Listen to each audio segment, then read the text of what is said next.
10.4 feet just after midnight tonight. Flood stage is 7.0 feet.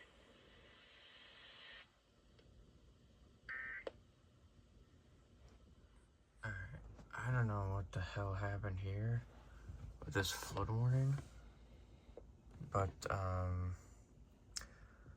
there is no record anywhere of this river flood warning being issued anywhere on IEMBot or weather.gov at all. And within the morning, after I looked back at it, it said 8:15. It said at 8:15 a.m. Monday the stage was blah blah blah. It is 6:42 a.m. on a Friday,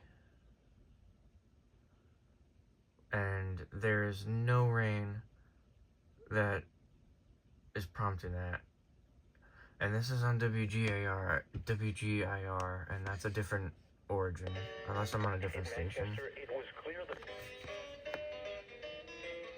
No, I'm on WGIR, and it's originated from another station. So I think WHEB, whatever that station is, just accidentally sent out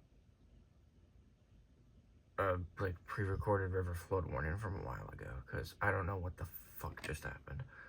Like I said, there's no record of this being issued anywhere, and the warning said Monday, and it's Friday, so I have no idea.